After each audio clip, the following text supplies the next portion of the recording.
With worries mounting over the Taliban's capture of the abandoned arsenal, the former president gave a withering assessment of his successor's hasty withdrawal. In his trademark style, former President Donald Trump offered a hair-raising idea on how to decommission tens of billions of dollars in U.S.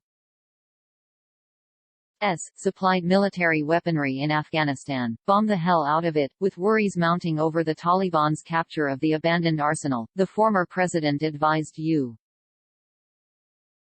President Joe Biden in a withering assessment of the hasty withdrawal overseen by his successor. All equipment should be demanded to be immediately returned to the United States, and that includes every penny of the $85 billion in cost, suggested Trump in a statement. If it is not handed back, wrote Trump, then, we should either go in with unequivocal military force and get it or at least bomb the hell out of it. The Washington Post has since discredited the $85 billion figure, saying part of the money went to training and housing Afghan police over the span of a 20-year military presence in the country.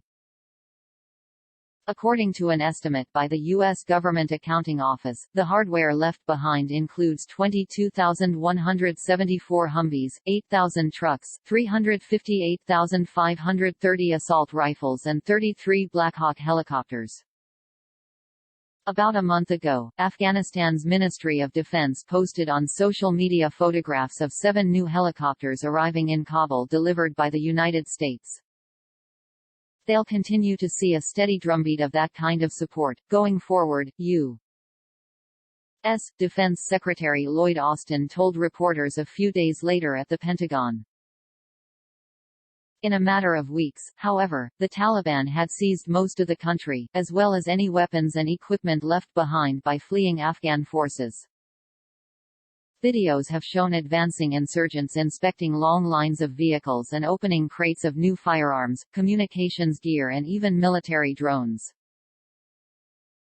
Everything that hasn't been destroyed is the Taliban's now, a U.S. official, speaking on the condition of anonymity, told Reuters. The Taliban offensive gathered momentum after the Trump administration announced last year that it had reached a deal with the group to withdraw American forces by May this year. The agreement, made with little participation from the Afghan government, asked little of the Taliban militants other than demand they not attack American soldiers.